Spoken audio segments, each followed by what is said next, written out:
How's it going, everybody? Welcome into the Skyline Sports Podcast. I'm your host, Jack Hartman, joined as always by my good friend, my co-host from the West Coast, Nick Normand. Nick, how you doing today, man? Doing well. Happy St. Patrick's Day today, Jack. I did not realize that today was St. Patrick's Day until I walked downstairs and got pinched because I was not wearing green. And so it has been an eventful day in many a way, but doing pretty well. How are you doing today?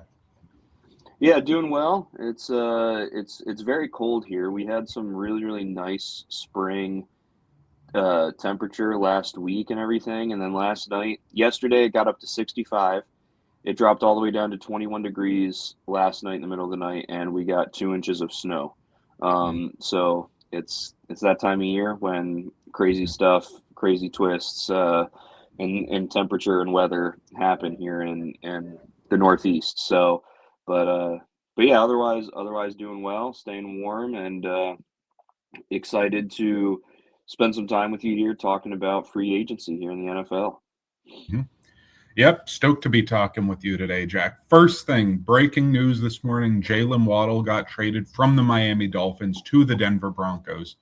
The agreement on the trade was Jaylen Waddle being sent to the Broncos along with the 2026 fourth round pick number 111.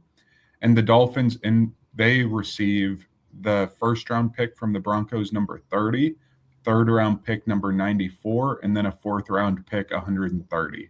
And so it's a 1, a 3, and a fourth round swap. So it's really more a 1, a 3, and change, which is really similar to the Trent McDuffie trade. That's kind of how I would compare it as far as value picks wise. But obviously, Waddle at this point, there hasn't been any reporting about a contract signing. And Waddle, I don't believe, is up for a contract like McDuffie was. He was in the last year of his contract on his fifth-year option. Waddle right now is on a relatively reasonable contract. And so I think it's probably more digestible for a Broncos team that was looking for a threat to go along with Cortland Sutton. And looking at this trade, this is kind of more than I thought that the Dolphins were going to get for Jaylen Waddle. I know that teams are always wanting receivers, and Jaylen Waddle is a player that it seems like doesn't have injury issues or off the field issues or diva issues. But he's also a player with some inconsistency where Tua's been what he is. It's not like Tua's been bad some years, good some years. Tua is who he is. And it feels like Jaylen Waddle hasn't necessarily produced at a pretty regular rate, but he's still a very explosive player, a very fast player, has great hands, runs pretty darn good routes. And I think this was really good value for the Dolphins to get. I think that the Broncos getting good value out of their picks as far as getting an impact player immediately, a player that I don't think they were going to be able to get in this draft with that first round pick. If you package together that first round pick and the third round pick that they traded, you're not getting in the range of a Lemon, a Tate, why am I blanking on his name? The Arizona Tyson. Tyson maybe due to injuries, but Tyson's also not as clean of a prospect because of the injuries as somebody like a Waddle who's proven it in this league. And so I think that a team like the Broncos, who's not starving for cap space right now, that they're in a pretty good spot to be able to absorb a really high-end player. I think that Waddle is going to fit in here into the offense and be a really productive player for Sean Payton and Bo Nix. So I really like it for both sides here. Yeah, I think that for the Dolphins, this was a move that just made sense. It made sense. You're starting fresh. You've got a new head coach. You've cut your quarterback. You've cut your wide receiver one. You've cut your highest paid, edge. It makes sense to also get rid of, realistically, I don't know the numbers for sure, but probably the fourth highest paid player, or the fourth of your top four highest paid players on your depth chart. And so I think that makes a ton of sense. It makes Miami a team that can be very flexible.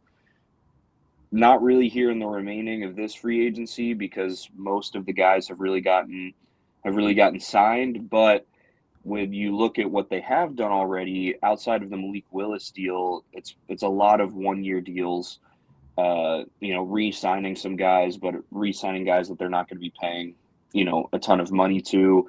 And I think it really puts them in a good place that after year one, under the new head coach, new GM, new administration, after year one of seeing the guys that they draft get significant numbers of reps, be able to go into next year with a lot of money that they can potentially work with come free agency. So I really like it for Miami. They can have 1 year. They have now 2 first-round picks this year.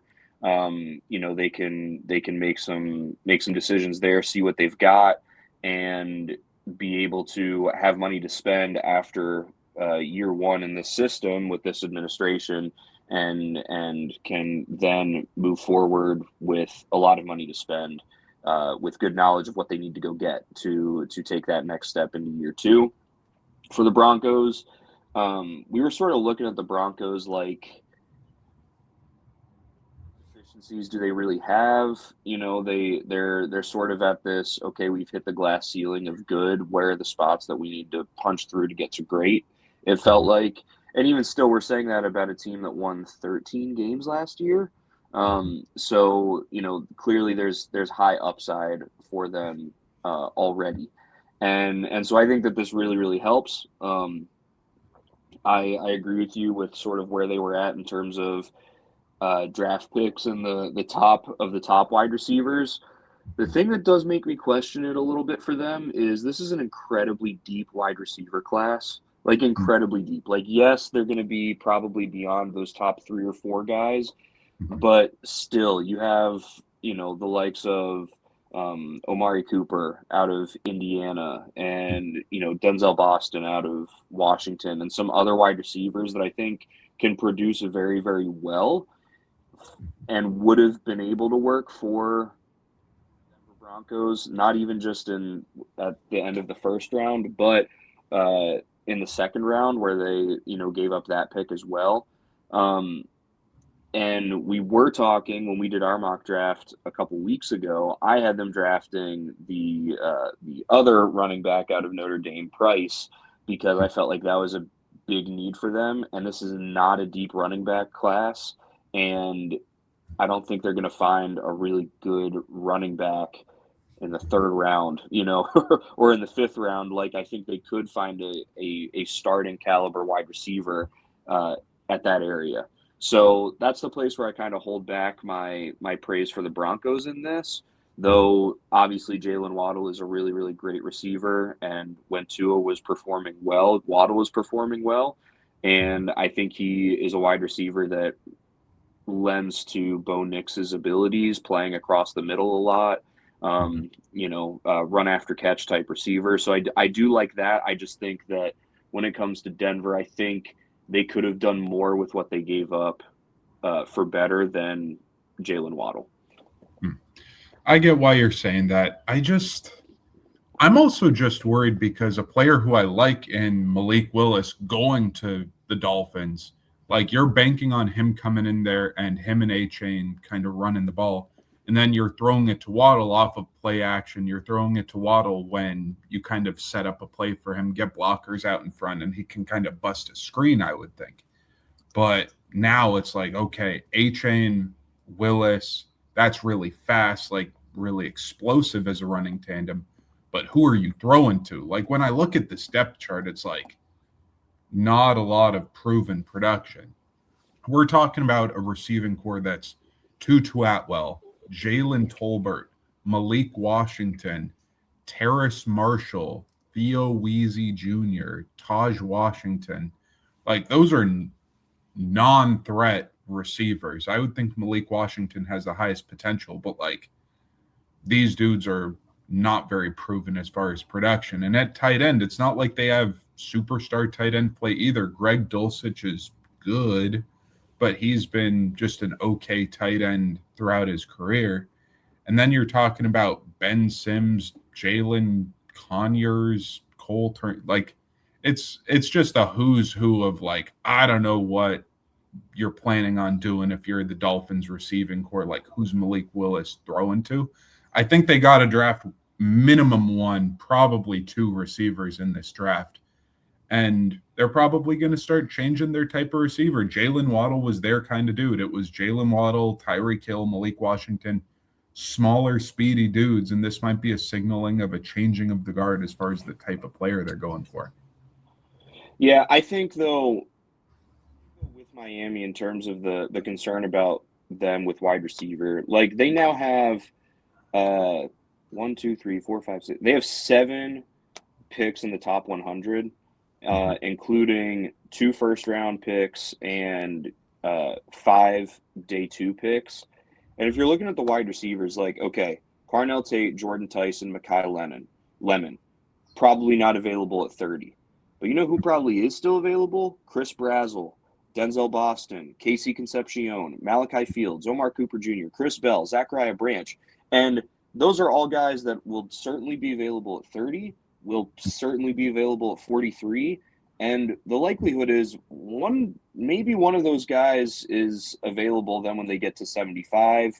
And, if not, if some of those guys, they sort of go on a run of receivers, they also now have 4 third-round picks that you package a couple of them together to move up as you start to see those wide receivers coming off the board, that so you can get your guy while still maintaining 2 other third-round picks. Like, I think Miami is actually set up well to get some receivers in what is, again, a very, dense, in my opinion, talent-filled wide receiver draft class. I think they actually have the pieces to go and take care of that. That will I think will make up for that. There will be, of course, a learning curve for a lot of those guys, but there's going to be a learning curve for this entire Miami Dolphins offense. It's going to be a new offense, new quarterback, new head coach, new OC, the whole thing. So making these decisions, so that they're not paying a wide receiver who, they're probably 1-2 years away from having to renegotiate a deal with him anyway. He'll want lots of money. They won't want to do it. At least if you do this now, not only do you get return for Jaylen Waddle, which you don't do if he walks in free agency, years down the line, but also you now have a plethora of resources that you can use to get guys for your offense so you can all be starting fresh at the same time. Instead of this, I feel like we see this a lot with teams that it's like, we're going to rebuild, but we're not going to totally rebuild, and we're going to hold on to these couple pieces. And then, okay, well, we have to move on from those guys. And then a couple years later, we're going to rebuild, but we have these couple pieces. And you sort of have this, like, kind of chain of going through it instead of just cutting it all and starting from scratch all at once. And I think Miami is actually doing a really good job this entire offseason with the decisions they made both on offense and defense, but especially on offense, to, like, we're going to get a fresh start. We're going to get a ton of new faces in here, and we're going to be able to make decisions about all of them at the same time instead of this, sort of phasing in and phasing out that kind of just keeps us in this middle of the pack purgatory where we can't fully restructure and we can't fully compete at the same time.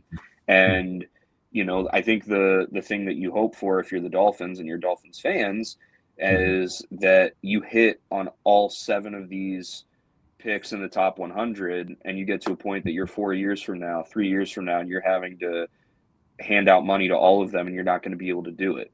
That's the goal, right? And then, okay, we pay 4 of the 7 and the other 3 we're trading to get significant draft capital in return. Will it work out like that? Not necessarily, but I think it could, and I think that Miami is being very smart in their recognition of where they are in the AFC and where they are in the AFC East right now, and how this is not the year, right? Next year probably still isn't the year. If they get way ahead of schedule, then maybe, but it likely isn't. So let's not think about, we want to hold on to this guy for the next 2 years. Let's think about year 3. And what do we want for year 3? We want rookies this year that'll be third-year veterans, will have 2 years of experience, and will still be cheap that we can use when the time comes.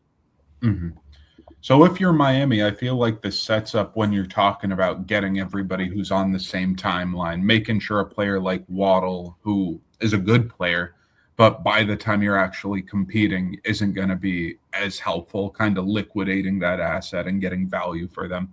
If you're Miami, do you sell A-Chain? Like, I think if you get an offer for like a second for Achane, that'd be pretty darn good value. I know that he's been in the league for 3 years, but he's going into his fourth year, his last year of his contract. And I know you could franchise tag him after this, for sure you could, and he's a really good player. But Miami, I don't think they're competing this year. I don't think they're competing next year. Like, I think by the time Miami's good again, it's 3 years from now, and Achane's probably like 2 years into his second contract getting paid, and then you're like going on the downslope after that if you're a running back. Like, if you were Miami, would you trade Achane if you got like pick 45 offered for him, like mid-second? I think if I'm Miami, I'm holding on to him and trading him at the deadline.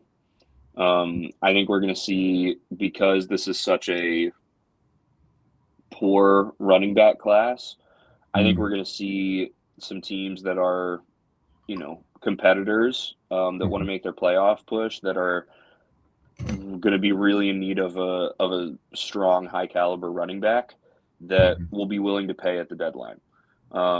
That said, yeah, if you get a second round pick offered between now and the draft for him, I think you absolutely do that. You used a third round pick on him. Again, this paying him would be ahead of the timeline. And so if you got a few great years out of him and you're able to get a second round pick for him, you absolutely do it. I don't know that they would get offered that necessarily, but I think if you don't get anything you love before the draft, you hold on to him.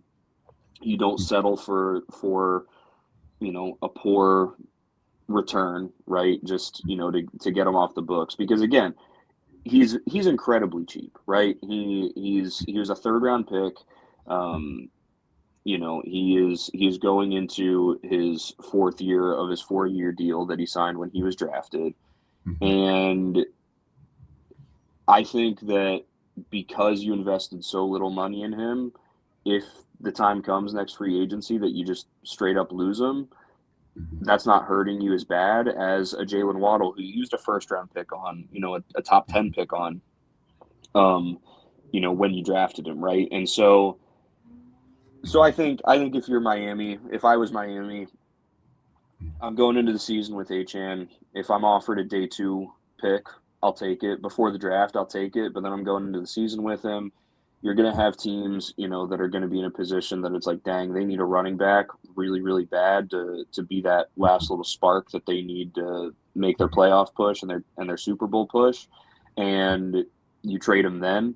And if you don't get something you like then, well, at that point, I say you just do it, right? If that's a 5th round pick, it's like, well, we're about to let him walk, so you just do it then. And if nobody bites, then you lose them in free agency, and it is what it is. But you weren't sacrificing a ton in losing him. Yep.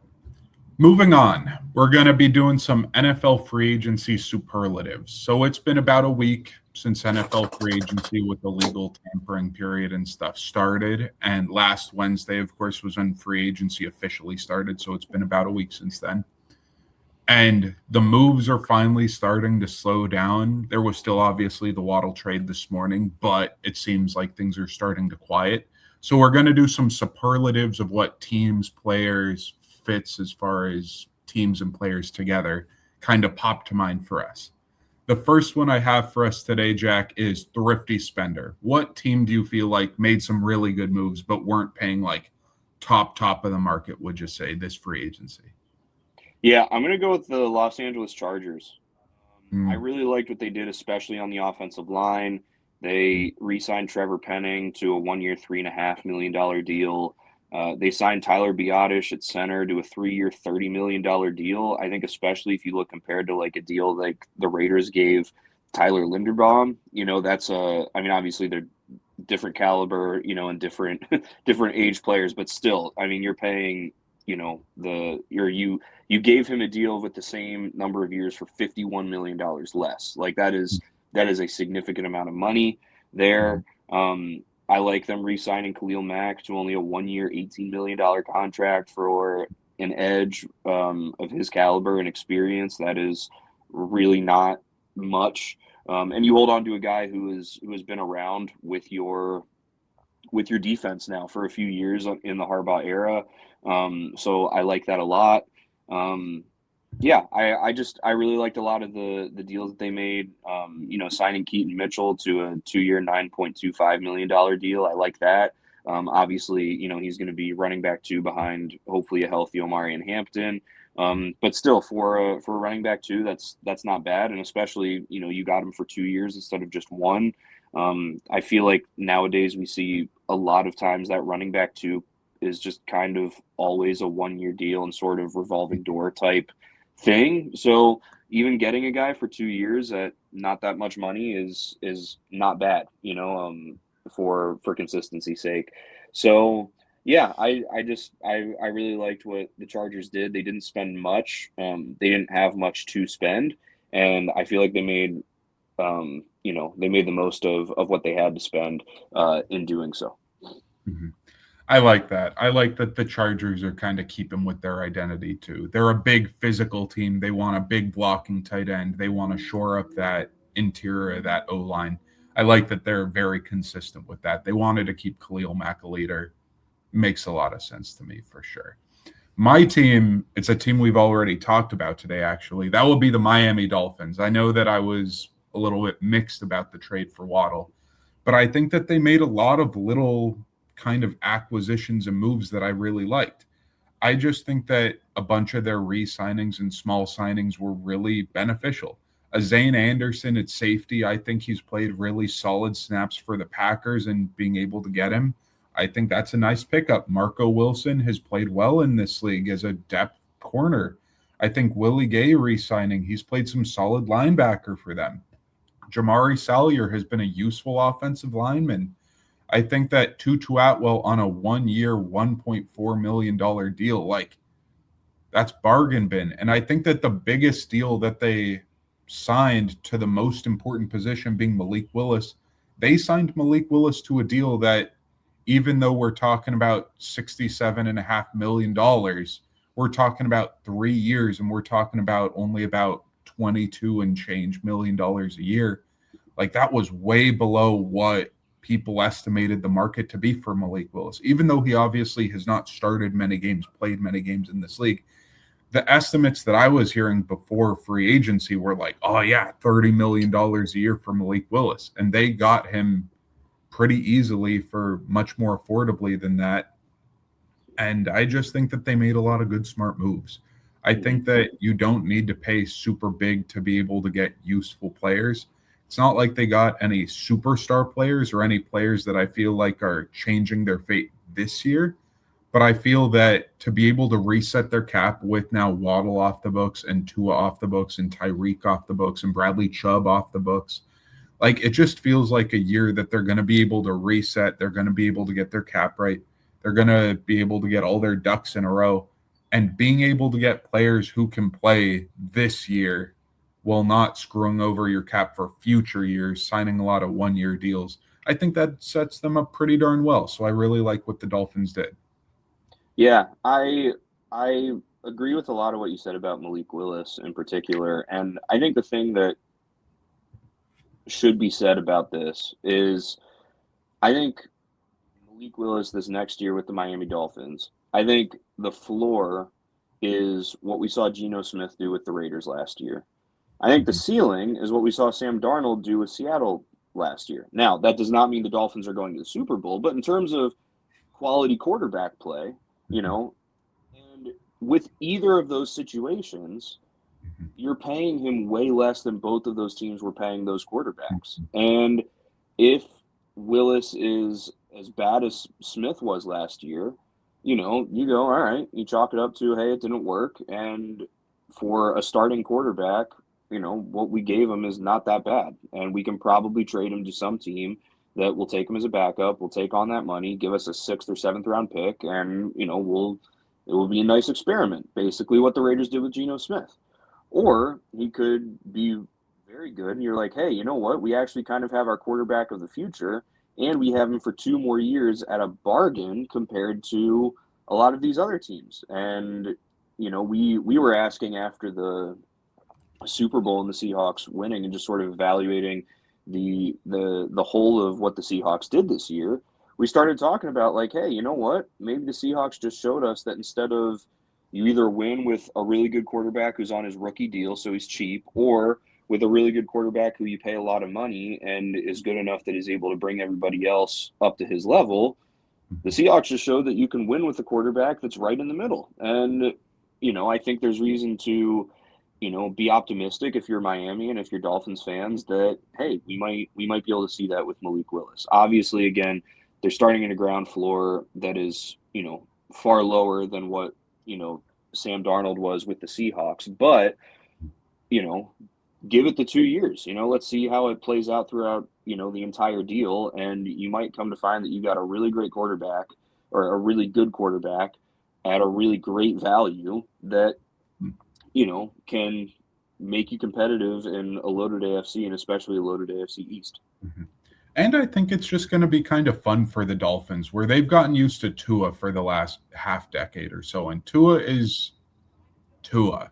He's a player that's going to be able to make the plays that are there. He's going to be able to throw to the open man, throw the check down, hit the dude from the 5 to 10 yard range. Like, he'll be able to do that consistently. But Malik Willis, even though they're similar sizes, even though like their build looks somewhat similar, Malik Willis is an athlete. His arm strength, his speed, his mobility is going to be completely different. And that's stuff that's going to be fun. If you're a Dolphins fan, I think going from Tua getting sacked and you're worried that he's injured and you're worried that your season just got thrown out, now you don't have the same financial investment. It's not as big of a deal that sort of way.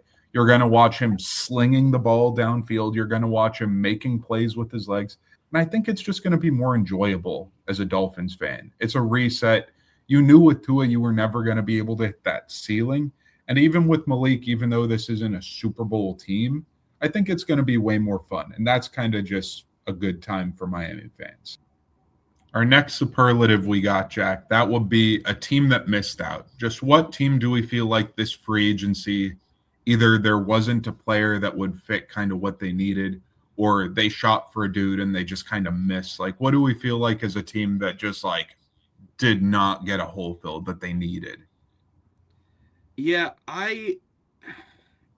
this one was tough for me, and maybe I'm sort of forcing this team to fit into this category, but I'm looking at a team that was a playoff team last year that did not get it done, and you'd think, okay, well, let's make some adjustments and get a little bit better. And you look at what they've done, and it's like, what do they even have to show from this offseason? And that's the Jacksonville Jaguars. Like, Mm. if you look at the if you look at the decisions that they made, they signed a couple running backs, which I don't even think makes any sense, right? You let Travis Etienne walk. Okay, that was fine. That's what we do with those running backs. You had two rookies last year in Baishal Tootin and LaQuint Allen Jr., who both showed that they're good enough. They can handle it. Especially with ETN gone, that they could move up a rung in the running back room.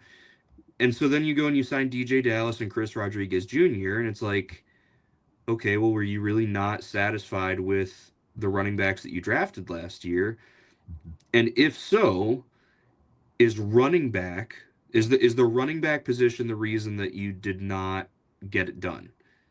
No, that's not the answer. They re-sign, a few guys. Then that's what they do. They re-sign five guys. They signed Chris Rodriguez Jr., and that's their free agency so far.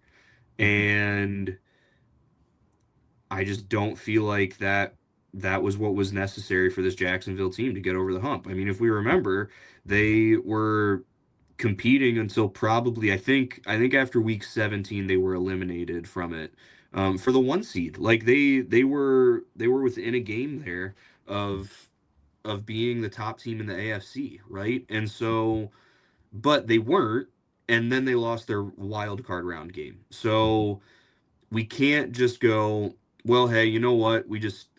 we're good. You know, we'll without adding anybody, without making any serious changes, we'll be fine next year. That's not the case, especially because they don't have their first round pick this year because they traded it to Cleveland when they moved up to draft Travis Hunter. So without doing anything in free agency, I don't know what their plan is to improve their roster that was very good, was the surprise of the AFC last year, I would say, but didn't even get it done enough to win a playoff game. I feel like they were certainly the in the missed out category because they missed out that free agency started. Yep. I like that pick. That checks a bunch of boxes for me. It checks so many boxes for me that the team that I picked happens to be a team that checks a lot of those boxes too. My team also last year traded away a first round pick, and so they don't have their first round pick this year. My team also was a surprise team of the season last season. My team also just re signed a couple of players this year and didn't make a lot of other exterior moves. And a team that I think got worse. Like, I think that this Jaguars team isn't better than they were last year outside of some young players maybe getting a little better. My team will be in that same division too. That would be the Indianapolis Colts. I I just look at this Colts offseason and it just doesn't look like a better team whatsoever to me in any way, shape, or form. Daniel Jones, who they had last year on a very affordable deal, they franchise tagged. Because what did we learn from the New York Giants? When you have Daniel Jones on the final year of his contract, what should you do? Franchise tag him because you want to pay Saquon Barkley and not have to pay Daniel Jones a bag. And so what did they do? They franchise tagged him, but then signed him to a big deal, 2 years, $88 million. Wasn't really a useful move to me because it was just re-signing a dude who you already had in-house, who was injured, who you already had on a franchise tag. Why did you do that? What are we doing? Alec Pierce, they signed him to a very expensive deal, but he was already on your team. He just had his best season of his career. He's good. And then you trade away Michael Pittman, and then you're just re-signing some other dudes. You make marginal trades and moves on the edges, and I just don't think this Colts team could be any better than they were last year. You lose Braden Smith. You lose Michael Pittman. I just feel like this team is definitionally worse than last year's Colts team, and they didn't add anything that means anything to me. And so to me, that's just a team that by definition missed out on all of that. Yeah, I totally agree with you. Both of these teams here in the AFC South. But the reason that it works is because it's the AFC South. You know, like if we scroll up here and look at Houston, like they did some stuff, sure, but again, nothing that hugely moves the needle. On the offensive side, you know, they signed a ton of offensive linemen, which, to be fair, that was where their biggest concern was. Tennessee is, you know, they're still a couple seasons away. So like for both Jacksonville and Indianapolis, like if the baseline is competing for the division, then they did all that I feel like they need to do to compete for the division. But that shouldn't be the standard. The standard should be we're competing in the AFC. We're trying to make it to a Super Bowl. And so if that's the standard, then what they did doesn't help at all. Mm-hmm. For sure. Moving on to our next superlative, what player and team is love at first sight, do you feel like? A new player, new team, and it just feels like it goes together like peanut butter and jelly. Yeah, I've got two, so I want you to go first in the event that you take one, and so then it makes my decision for me. For sure. Mine's a little bit of a cheat. Mine would be Patrick Ricard with the New York Giants. I just think that the Giants obviously signed a bunch of former Ravens because John Harbaugh is the coach of the Giants now. And so I was kind of cheating a little bit because it's Pat Ricard reacquainting himself with John Harbaugh, who obviously they have a very good relationship. But I just feel like this is a young New York Giants team that needs some veteran leadership, a young team that plays very physically, very downhill. Cam Scadaboo running behind him, I think, is going to be a combination of a two running back set that nobody wants to tackle that. Ricard pancaking a dude and then a DB one-on-one with Scadaboo. Like, that's just a mess waiting to happen. I just think that the identity that the Giants want to have and Patrick Ricard just go together really well. I think the play action, physical, downhill power eye into a play action to Malik, am I blanking on his name? Their receiver, who's an incredible receiver, who I'm just Neighbors. I just think that's going to work together so perfectly. I think that a player like the fullback in Ricard is just going to be able to play a couple more good years and really be able to be a culture setter. And so I think they just go together so well. Okay, you did not take either of mine. So now I have to make a decision still. Though I agree with you. I think that that is a move that is just helps get the ball rolling in terms of the culture change there.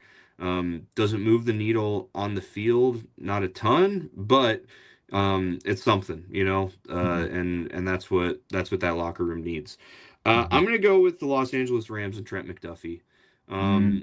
This it feels a little obvious, but the fact is, I mean, Trent McDuffie is only 25 years old, so he's very young. You get him in this trade and you sign him to a 4-year, $124 million extension. So you're paying a top corner in the league only $31 million a year. You have him for the next 4 years. If this is the last ride for Matt Stafford, if this is it, it's this year, put up or shut up, win the Super Bowl, and or not, Matt Stafford is retiring after this year, or the Rams are basically telling Matt, like, hey Matt, we've really enjoyed you being here. We're really happy we got a Super Bowl with you here, but we need to move to the future. This move still moves to the future. Like, it does both perfectly. And there's a chance that the Rams get a DB that is as good as Trent McDuffie at pick number 29. Again, there's a chance, or you guarantee you get him, and especially you give up that first round pick, a fifth and sixth round in this year, and then a 2027 third rounder. Like, that is not bad. So I think the Rams made the right call making this move. I think they get a really, really great player. I think McDuffie will thrive with that defense, a defense that is one of the best in the NFC, has an incredible front seven that will make his life a lot easier. Something that I feel like we haven't necessarily been able to say for the Chiefs, definitely last year and a little bit the year prior. Just some guys are getting older and losing a step on that defense. And so I think this is great for both parties. Yep. And he's an LA kid who's going to be able to play on a defense that everybody's young, everybody's hungry, everybody's playing fast. And that's just going to be fun for McDuffie for sure there. Moving on to our next superlative, that will be reaffirming our vows. What player and team, what re-signing did we really like as just a reaffirmation of this player loves this team loves this player? Yeah, I'm staying in the NFC West, and this is a couple that renewed their vows, and we're one of those ones that feels a little oddball that you renew your vows so early into the marriage, but hey, you do it because you love one another, and that's Seattle Seahawks and Rashid Shaheed. Seattle got Rashid Shaheed for such a bargain. I feel like 3 years, $51 million. And, yes, he's your wide receiver 2/3. I say that because the Seahawks are similar to like the Lions, where like Amon-Ra is wide receiver 1, but he doesn't play like wide receiver 1. He's not the down the field threat that most wide receiver 1s are. So you call him wide receiver 1, but if you got like a deep down the field threat type guy, he's wide receiver 2, not even though we'll get more of the targets, that sort of thing. And that's the similar way that Seattle is in. But Rashid Shaheed he was deeply necessary for Seattle to win their Super Bowl last year as a receiver, but really importantly as a special teamer. and his ability to return the football on punts and kickoffs. Frankly, his skill set there might be worth this contract, let alone what he does as a receiver as well in the run game with end arounds and stuff like that. I mean, this just felt so important for Seattle, especially after losing Kenneth Walker in free agency, to still have a guy that can be truly a spark for them. Um, just get him the ball and watch what happens type for that contract. That many years and that few dollars is really, really exciting if you're Seattle. And I think for Rashid Shaheed, it's good for him. He got, he was never competing for anything in New Orleans. He goes to Seattle, he wins a Super Bowl in year one. He's like, heck yeah, let's keep doing this thing. And so I think he's excited to be there too. I don't think he really wanted to try and explore elsewhere because he has a great system, great setup in Seattle. Mm-hmm. For sure. I think that's a great shout. And it's a player who I think's now synonymous with the team that they're on. Like in New Orleans, I feel like Rashid Shaheed was just kind of relegated to irrelevancy. Like players that play or people who play fantasy are like, oh yeah, he's a great depth piece. He's a great player that like, oh yeah, you can stash on your bench. But as far as a player who impacts the game in multiple ways, who's an explosive player who you just give him the ball, like I think he stamped himself as a staple Seattle Seahawk of this era, and he just played that well. So I agree with everything you're saying there. A player that early in the process got re-signed and got re-signed before free agency even started, that will be Javonte Williams with the Cowboys. He's a player that I feel like there are two separate parts of his career. When he got drafted and really early on with the Broncos, and everybody's like, Javonte Williams is basically Marshawn Lynch. Like you'll see plays where he'll run over four dudes and through arm tackles and get downfield and like, oh my God, he's such a good athlete. And then the line of demarcation when he really screwed up his knee and got really badly injured in the middle of his Broncos career. And he was never the same after that. He was just not particularly explosive, couldn't run the ball efficiently, couldn't get really quality carries. And then the Cowboys took a shot on him, a 1-year shot with this offense that it feels like since Zeke, they've had a rotating door of running backs that have produced, but like they haven't really wanted to commit to. Tony Pollard was good. They didn't want to re-sign him. Rico Dowdle was good, had a 1,000-yard season. They didn't want to re-sign him. But this is a dude who they took their shot on. They said, this dude was a great player. He's a big physical running back who we think complements our downfield passing.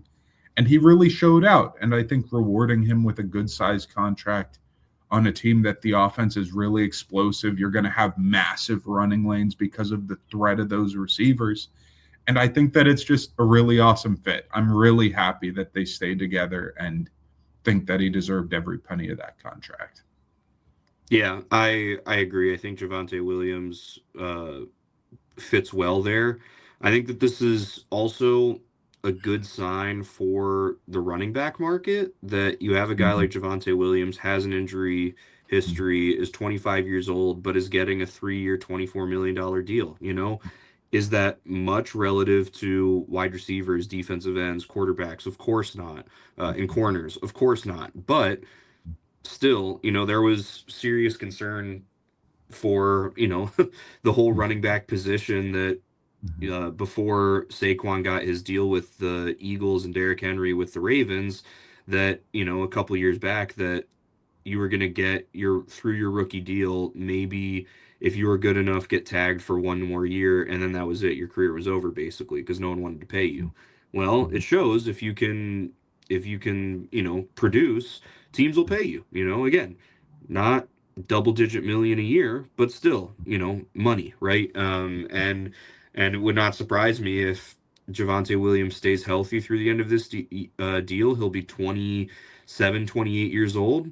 Might get a similar deal again, and so I think it's really good for him, and a place that he is the running back. He's not He's not, it's not running back by committee. It's not just, hey, let's get four guys and each one will get a drive type thing. But like, no, you're going to be the guy, and you're going to get to experience the benefits of that.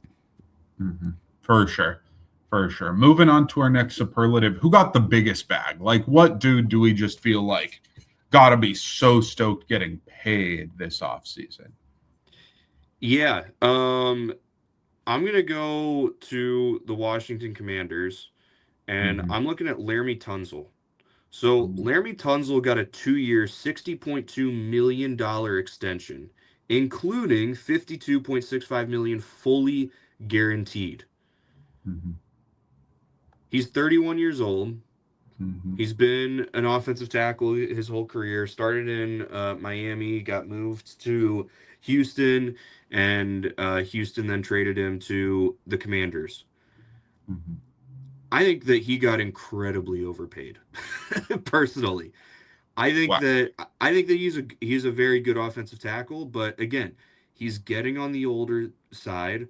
We talked Mm-hmm. about around this time last year how the Commanders brought in a bunch of guys, but it was not young, right? Like they Austin Eckler, Bobby Wagner, Laramie Tunzel, like those three guys. It was like, okay, like yeah, they're good. If this was 5 years ago, this would be like one of the sickest rosters ever.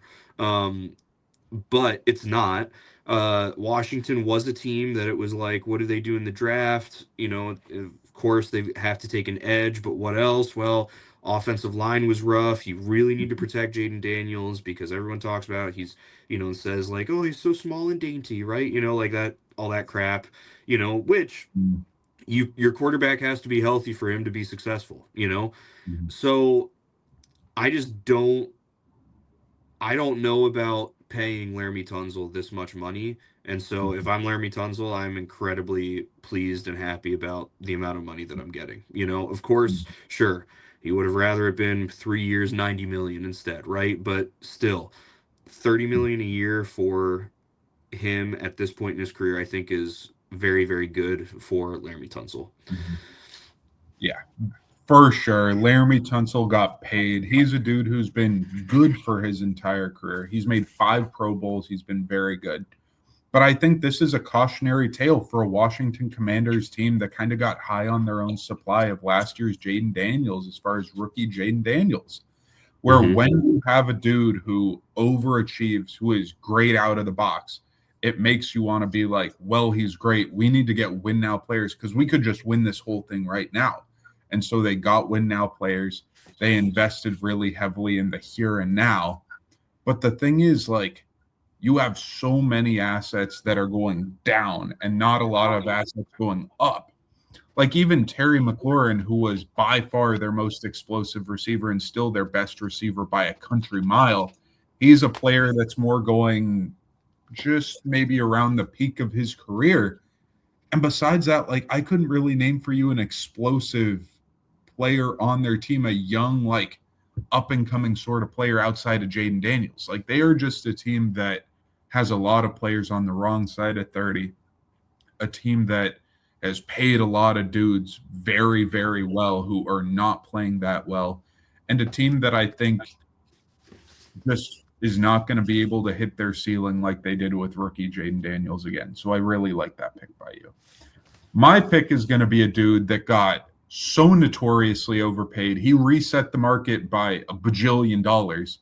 That will be Tyler Linderbaum to the Raiders. He got a 3-year, $81 million deal, averaging $27 million a year.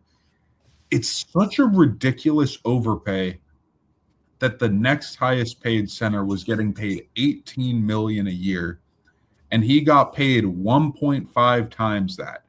If you think Creed Humphreys is the best center in the league, you need Creed Humphreys times 1.5 to be able to get what they paid Tyler Linderbaum. And I do get what the Raiders are doing, trying to set up Fernando Mendoza with a communicator and anchor of your offensive line.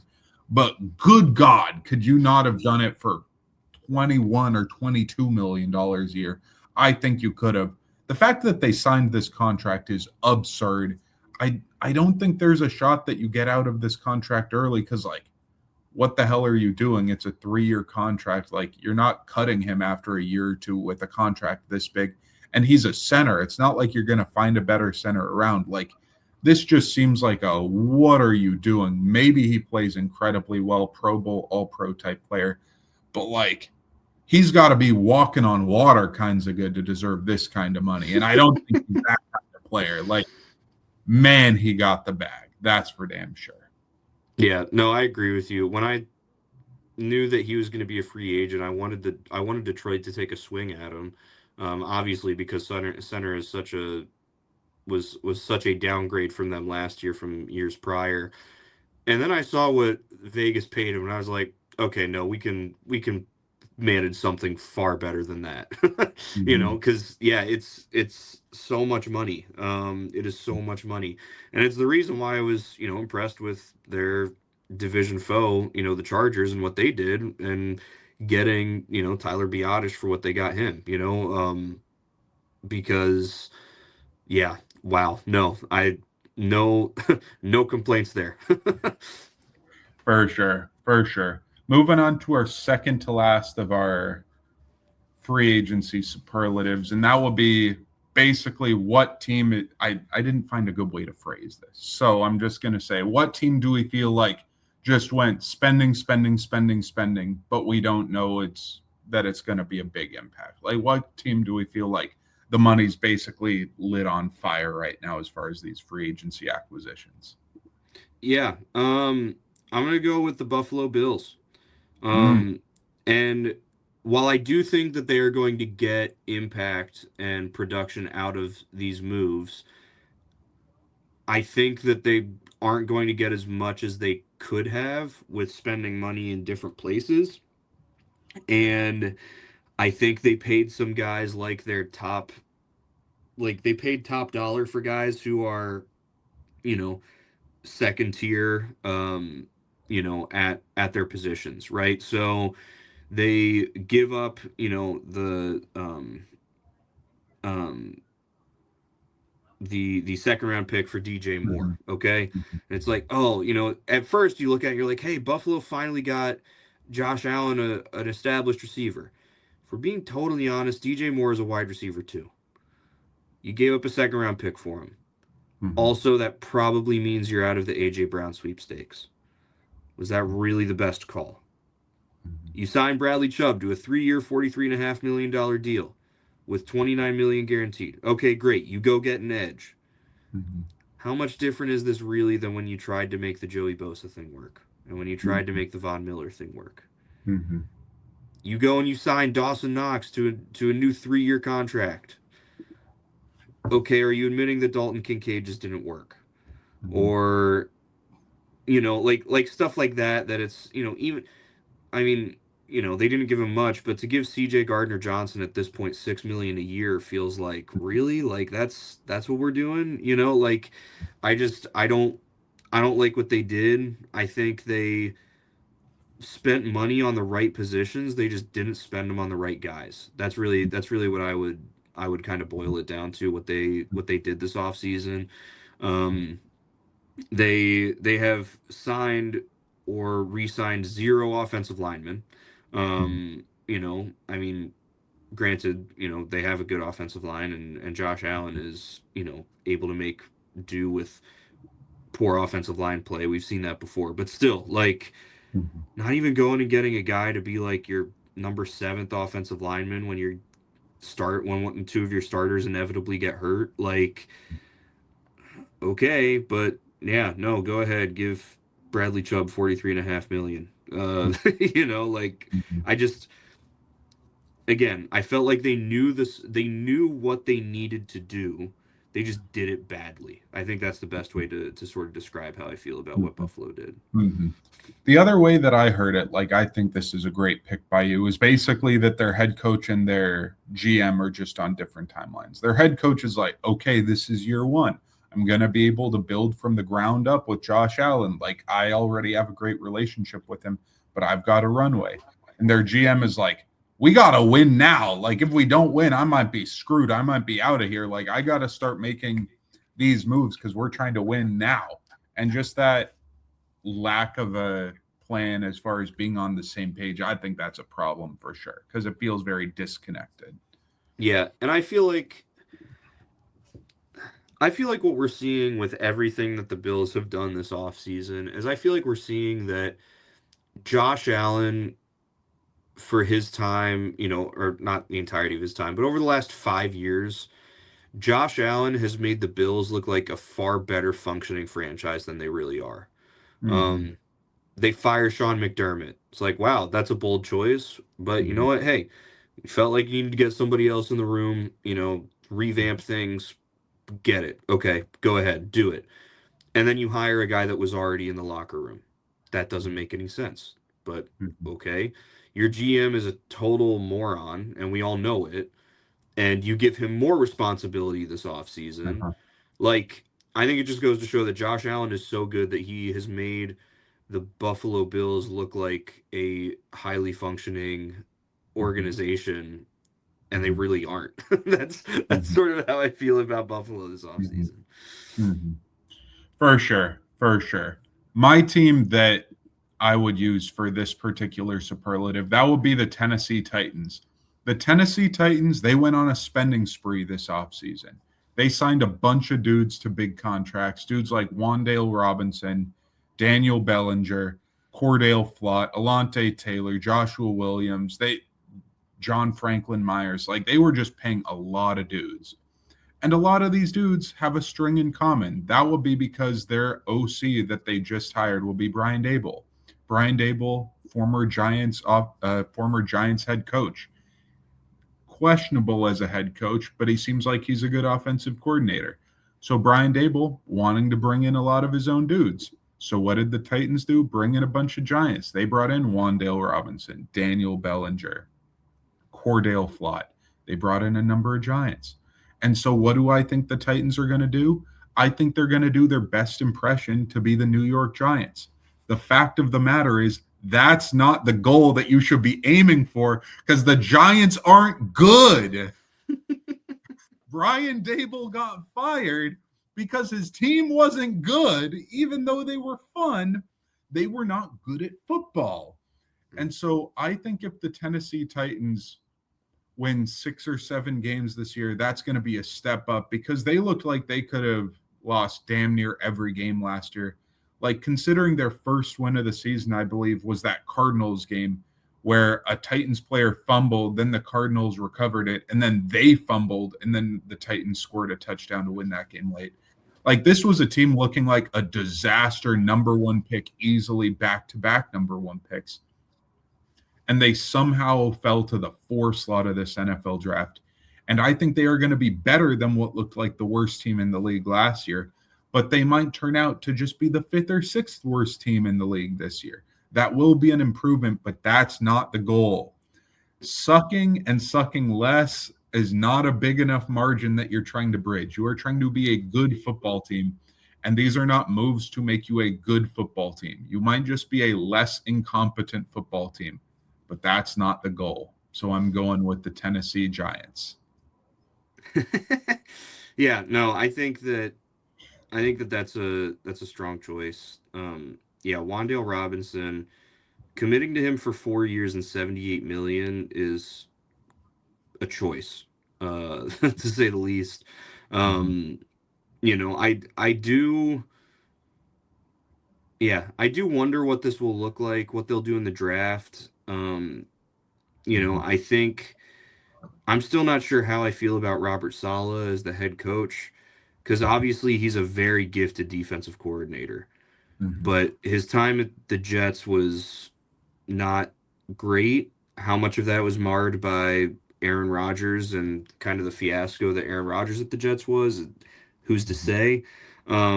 So it's sort of tough to really get a good read on like, is Robert Saleh a good or a bad head coach? Like the jury's still out, I feel like. Uh, Mhm. but yeah, I think they spent a lot of money so that they could go, hey, look, we spent a lot of money, and in reality, they just spent it in the wrong places. So. Mhm. For sure. And our last category, that will be best available bachelor. That will be whichever player we think who's available still is our favorite player or a player we want to shout out who has not been picked up by a team yet. Yeah, I'm gonna go with Jadeveon Clowney. Um, Mm, he's 33 years old. You know, he is old. Um, but the fact is, like, if you look at some of the other edges that are still available, like I like him more than Joey Bosa. Joey Bosa, back when he was still on his rookie deal with the Chargers, couldn't stay on the field. I remember back when we were in college, me saying to you, like, there was I forget which game we were watching, but I think they were probably playing the Chiefs. You know, it was a highly competitive game. You mhm, know, and oh man, the Chargers might knock off the Chiefs, and it's the fourth quarter, third down, and Joey Bosa is coming off the field because he mhm, needed a breather. You know, mhm, I don't like that. Um, so anyway, uh, Jadeveon Clowney, if you look at his resume over the last couple of years, he has bounced around a mhm, lot. He's 33 years old, but Clowney totaled 8.5 sacks and 32 pressures last season in 13 games with Dallas. Not bad. In 2025, only Micah Parsons and Will Anderson Jr. had a higher pressure rate than his 19.1%, and he ranked 15th in pass rush win rate. Um, he isn't he isn't what he used to be, right? Obviously. mhm, um but I think you'd still be a really really strong uh you know second edge. Personally, I would love, because the Lions have signed no edges, I would love if the Lions would give him a call, because you probably don't have to pay him much, and you can get an incredibly experienced, last relatively healthy last season, playing 13 games, not terrible. A guy who can come in and at least make opposing offenses think about, like, oh shoot, we're facing, you know, Miles Garrett and Jadeveon Clowney. We're facing Aiden Hutchinson and Jadeveon Clowney. We're facing TJ Watt and Jadeveon Clowney. That mhm, just, he makes it so you can't just overload one side of the line to protect mhm, against one edge rusher. You know what I mean? mhm, And so I think that's where the advantage comes with him. mhm. For sure. Jadeveon Clowney is a player that, even though he is by far out of his peak and out of his prime, and the injuries have kind of robbed him of being the former number one pick that he was, because he was such a transcendent athlete, he's still a really good athlete, even at this age, and a really physical, big, strong player. And so I still think he can be productive in some sort of role with the team for sure. My player will be Juwan Jennings. I think that he might not change the fortune for a contender right now, but I think as far as a player that offers a floor, that offers consistency, that can make physical, tough catches, who's going to be in the right spot, who's going to make the spacing for your offense good, who can block. Like, I just think that Juwan Jennings is a player that any team would want and that fits basically with every team. He might not be a number one receiver. He might not even be a number two receiver for a championship team. But I think he's a player that, with basically every team, he's going to be a productive player in the role that you put him in. And so I think he's going to be a really good player for whoever ends up getting him. Yeah, no, I think that he's a great choice. I think that San Francisco was foolish to let him go in favor of Mike Evans. I love Mike Evans. I think that he is one of the most underrated wide receivers in NFL history. Mhm, Um, of course, everyone talks about his record with the 1,000-yard seasons that sadly broke last year due to injury, but no one's ever like, okay, yeah, so where do we stack him up against Moss, Owens, Rice, and he would Irvin, like, and he would be below those four guys, but still, like, no one mhm, even has the conversation, which I feel like they should. He's been that consistent and that good. mhm, Um, but that said, he is older. He has had, last year injury issues, and so I don't know why San Francisco would decide to let Jawan Jennings walk in favor of Mike Evans. I think Jennings could be, like, if say New England were to get the AJ Brown deal done and then sign Jawan Jennings, that would be an extremely fun mhm, offense to watch. mhm, And that, similar to kind of what you're saying, right? Like, he's not the guy that you bring in that immediately sets your defense above, but mhm, if you can bring him in and already have a couple other mhm, strong options on the outside, um, he's an incredibly good addition to make. Mhm. For sure. And for a team like San Francisco, where they had Kittle as a main target, they have McCaffrey as a target out the backfield who's bringing that consistency to the run game. And that even when Ayuk was injured, Debo was injured, like Juwan Jennings being able to feast off of those plays when the tight end's getting double covered, they're moving up into the box to stop McCaffrey. I think that he can be a very, very good complementary player, but emphasis on complementary, I would say. But Yeah, that's the certainly. last of the superlatives. It was a pleasure doing that today with you, Jack, and Yeah. a lot of fun if you want to close us out. Yeah, it's it has been fun. Um, check back with us next week. We're gonna get into we've got almost exactly a month between now and the NFL draft, and so we're gonna start going through looking post free agency and trades at okay where are the biggest holes still for these teams going into the draft, and we'll do that to lead us right up to our draft live show, which we did for the first time last year, and I know we had a ton of fun doing that. We're excited to do it again. So be on the lookout for those things. And until next time, have a great week, everybody.